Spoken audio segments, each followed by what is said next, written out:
நான் ஒரு சின்ன கதை சொல்லலான்னு ஆசைப்படுறேன். இந்த கதை எல்லாருக்கும் தெரிஞ்சிருக்கும். முல்லாவின் கதைகள் அப்படின்னு தொகுப்பு நீங்கள் படிச்சிருக்கலாம். முல்லா அப்படிங்கிறவருக்கு நீண்ட நாளையே ஒரு பேராசை ஒன்று இருந்துச்சு. அந்த என்ன ஆசை அப்படின்னா, அவர் வாழ்கின்ற அந்த நாட்டினுடைய அரசவையில் ஒரு அமைச்சராக பதவியேற்கணும் அப்படின்னு ரொம்ப ஆசைப்பட்டார். அதற்காக என்ன செய்யறது, எப்படி செய்யறது, யார்கிட்ட போய் கேட்கறதுன்னு நிறைய முயற்சிகள் தொடர்ந்து செஞ்சுக்கிட்டே இருந்தார். கடைசியா ஊர் பெரியவர், அந்த ஊர் தலைவர், அவர் வாழ்கின்ற கிராமத்தினுடைய தலைவரை போய் சந்திக்கிறார். சந்திச்சுட்டு, ஐயா, எனக்கு நீண்ட நாளைய ஆசை இது. நான் நம்ம நாட்டினுடைய அரசவையில் ஒரு அமைச்சராக இருக்கணுங்கிறது, அதுக்கு நான் என்ன செய்யணும், என்னால் முடியுமா அப்படின்னு தலைவர்கிட்ட கேட்குறாரு. உடனே ஊர் தலைவர் என்ன சொல்றாரு, முல்லா, ஏன் தயங்குற, உன்னால் கண்டிப்பாக முடியும், தொடர்ந்து முயற்சி செய், உன்னால் அமைச்சராக ஆக முடியும், உனக்கு எல்லா தகுதியும் இருக்கு அப்படின்னு சொல்லிடுறாரு.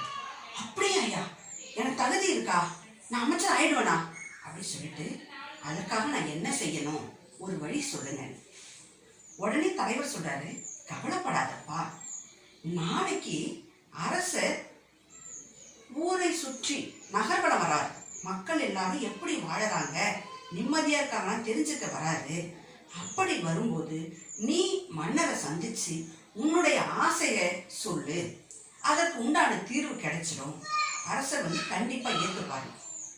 சரி, நாளைக்கு நான் கண்டிப்பா அரசரை சந்திக்கிறேன், இந்த விஷயத்தை சொல்லிடுறேன் அப்படின்னு முல்லா ஆசைப்படுறாரு. உடனே பெரியவர் சொல்லிட்டார், ஒரு நிமிஷம், அதுக்கு முன்னாடி நான் சொல்றதை கேட்டுக்கோ. நீ அரசரை சந்திச்சு உன்னுடைய ஆசையை சொன்னீன்னா அரசர் உன்னுகிட்ட 3 கேள்விகள் கேட்பார். அந்த 3 கேள்விகளுக்கும் நீ சரியான பதிலை சொல்லிட்டீன்னா அமைச்சர் ஆயிடலாம் அப்படின்னு. அப்படியா, அந்த 3 கேள்விகள் என்னென்னையா உங்களுக்கு தெரியுமா அப்படின்னு சொல்றேன். முதல் கேள்வி என்ன கேட்பாருன்னா, உனக்கு எத்தனை வயது அப்படின்னு கேட்பாரு. நீ என்ன சொல்லணும், எனக்கு 30 வயது அப்படின்னு சொல்லணும்.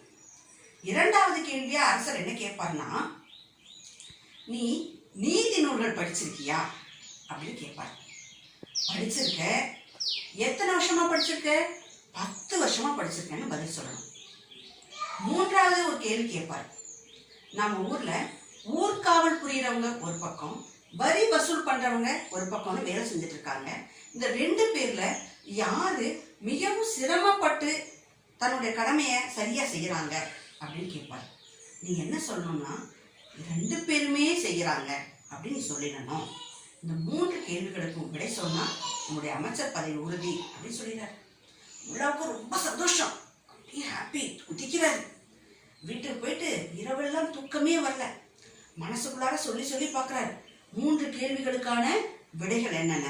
ஃபர்ஸ்ட் கேள்விக்கு 30 சொல்லணும், இரண்டாவது கேள்விக்கு 10 சொல்லணும், மூன்றாவது கேள்விக்கு 2 அப்படின்னு சொல்லணும், 2 பேரும் அப்படின்னு சொல்லணும் அப்படின்லாம் யோசிச்சுட்டு இரவு முழுசா தூக்கம் வரல. சந்தோஷத்துல காலையில சீக்கிரமா எழுந்திருச்சு அவர் காலை கடனெல்லாம் முடிச்சு ட்ரெஸ் பண்ணிட்டு மன்னருடைய வருகைக்காக காத்திருக்கிறார். அந்த குறிப்பிட்ட நேரம் வந்துச்சு, மன்னரும் நகர்ப்புறத்துல உலா வரார். அப்ப நம்மலாம் எப்படி சிஎம் வராருன்னா ஓடி போய் வேடிக்கை பார்க்கணும், சிஎம் நேரா பார்க்கணும் ஆசைப்படுவோம் இல்லையா, அதே போல அப்போ மன்னரை சந்திக்கிறதுக்கு நிறைய மக்கள் எல்லாரும் கூட்டமா கூடியிருக்காங்க. அந்த கூட்டத்துக்குள்ளார முல்லாவும் ஓடி போறாரு. உள்ளுக்கு நுழைஞ்சி எப்படியோ மன்னரை பார்த்து, மன்னா, எனக்கு நீண்ட நாளே ஒரு ஆசை இருக்கு, தயவு செஞ்சு கேளுங்க அப்படின்னு ரொம்ப பணிவா கேட்கிறாரு. மன்னருக்கு ஒரே ஆச்சரியம், என்னடா நம்ம கிட்ட ஒரு ஆசையை பத்தி பேசுறாரு, சரிப்பா உனக்கு என்ன ஆசை சொல்லு பார்க்கலாம் அப்படின்னு. நான் தங்களுடைய அரசவையில ஒரு அமைச்சரா பதவி ஏற்கணும், அதுதான் என்னோட நீண்ட நாளே ஆசை அப்படின்னு. இவ்வளவுதானே, அதற்கு என்ன, பதவி கொடுத்துட்டா போச்சு அப்படின்னு சொல்லிட்டு, சரி சரி, அதுக்கு முன்னாடி நான் உங்கள்கிட்ட ஒரு கேள்வி கேட்கணும்னு நினைக்கிறேன் அப்படின்னு சொல்லிட்டு கேட்க ஆரம்பிக்கிறார். அந்த பெரியவர் சொன்ன கேள்விகளையே தான் திரும்ப கேட்கிறாரு. ஆனா அந்த முறையை மாற்றி, ஆர்டரை மாற்றி கேள்வியை அரசர் கேட்கிறாரு. முல்லாவை நோக்கி என்ன கேட்கிறாருன்னா, நீ நீதி கதைகள், நீதி கருத்துக்களை கூறக்கூடிய கதைகள் படிச்சிருக்கியாப்பா அப்படி கேட்கிறோம். படிச்சிருக்கேன். எத்தனை வருஷமா? 30 வருஷமா படிச்சிருக்கேன் அப்படின்னு சொல்றாரு. 30 வருஷமா நீ படிச்சிருக்கியா? அப்படியா, சரி சரி, உன்னோட வயது என்னப்பா அப்படின்னு கேட்கிறார். 10 அப்படின்னு சொல்லிட்டார். அரசருக்கு பயங்கரமா கோவம் வந்துச்சு. நீங்களே யோசிச்சு பாருங்க, 30 வருஷமா நீதி கதைகளை படிக்கிற ஒருவனுக்கு 10 வயது எப்படி இருக்க முடியும்? பயங்கர கோபம் மன்னனுக்கு. ஆனா தன்னுடைய கோபத்தை வெளிப்படுத்தாம என்ன செய்ய தெரியல. என்ன செய்யறாரு, முல்லாவை நோக்கி, என்னப்பா என்ன நினைச்சிட்டு இருக்கிற?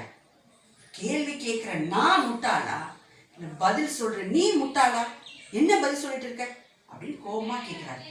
உடனே முல்லா அந்த 3வது கேள்விக்கான விடை அப்படின்னு நினைச்சு 2 பேரும் தான் அப்படின்னு அரசர்கிட்ட சந்தோஷமா சொல்லிடுறாரு. அப்ப ஏற்கனவே கோபமா இருந்த அரசருக்கு இன்னும் கொஞ்சம் கோபம் அதிகமாயிடுச்சு. அதை வெளிப்படுத்தாம ஒண்ணுமே செய்யாம கோபமா அந்த இடத்துல இருந்து வேகமா அரண்மனை நோக்கி புறப்பட்டு போயிடுறாரு. முல்லாவுக்கு ஒண்ணுமே புரியல. என்ன இது, நம்ம சரியா தானே 3 கேள்விகளுக்கும் விடைய சொன்னோம், ஏன் அரசர் கோபமா இந்த இடத்துல இருந்து விலகி போறாரு? நம்மள அரசவைக்கு அமைச்சரா பதவியேற்க வான்னு சொல்லல, வர வேண்டான்னு சொல்லல, ஒருவேளை பின்னாடி சொல்லி அனுப்புவாரோ இருக்கணும் அப்படின்லாம் யோசிச்சுக்கிட்டு முல்லா நடந்து வீட்டுக்கு போறாரு. அதுக்கப்புறம் நடக்குது வீர கதை. சரியா? இப்ப நீங்க ஒரு நிமிஷம் யோசிச்சு பாருங்களேன், இது ஏன் இந்த தவறு நடந்துச்சு? பெரியவர் ஏற்கனவே அந்த 3 கேள்விகளையும் சொல்லி கொடுத்துட்டாரு, அதற்கு உண்டான விடயமும் சொல்லி கொடுத்துருக்காரு. ஆனா முல்லா என்ன தவறு செஞ்சிருக்காரு? அரசர் என்ன பேசுறாரு, என்ன கேள்வி கேட்கிறாரு அப்படிங்கிறத முழுமையா உள்வாங்கல. இவர் இரவு முழுவதும் சிந்திச்சு வச்சிருந்தா அந்த 3 விடைகளை மட்டும், தனக்கு தெரிந்த செய்தியை மட்டும் 30, 10, 2 அப்படின்னு வரிசையா சொல்லி வச்சுட்டாரு. அவ்வளவுதான். அதனால அவருடைய அமைச்சரவையில அமைச்சரா இருக்கக்கூடிய தகுதி போயிட்டது இல்லையா? அப்ப நம்ம இதுல என்னப்பா தெரிஞ்சுக்கணும்? இந்த கதை ஏன் உங்ககிட்ட சொல்ல வரேன்னா, உங்களுக்கு இப்ப ஆன்லைன் கிளாஸ், வீடியோ கிளாஸ்ன்னு வந்துக்கிட்டே தான் இருக்கும். நீங்க மொபைல் எடுத்து பார்க்குறப்ப ஆசிரியர் என்ன முழுசா சொல்ல வராங்கிறத கவனிக்கணும். சொல்கின்ற ஆசிரியர் கொடுக்கின்ற பாட கருத்துக்களையும் முழு பொருளையும் உள்வாங்கணும். என்ன செய்திக்காக இந்த பாடத்தை எழுதியிருக்காங்க, இந்த பாடத்தை ஏன் நமக்கு ஆசிரியர் நடத்திருக்காங்கன்னு நீ உள்வாங்கணும். அதுக்கப்புறமா அவங்க கேட்குற கேள்விகளுக்கு சரியான பதிலை கொடுக்க கற்றுக்கணும். முல்லா மாதிரி நம்ம அவசரப்படக்கூடாது, முழுமையா உள்வாங்கணும். குழந்தைகளே, இப்போ நான் உங்களுக்கு ஒரு வீட்டு பாடம் கொடுக்க போறேன், ஹோம்ஒர்க். சரியா? ஒரு சர்க்கிளுக்கு சர்க்கிள் உள்ளான நிறைய ட்ரையாங்கிள்ஸ் இருக்குது. சரியா? நீங்க இதே போல உங்க நோட்டு புத்தகத்தில் வரைஞ்சி எத்தனை முக்கோணங்கள் உள்ளன அப்படிங்கிறத எண்ணி எனக்கு எழுதி அனுப்பணும்.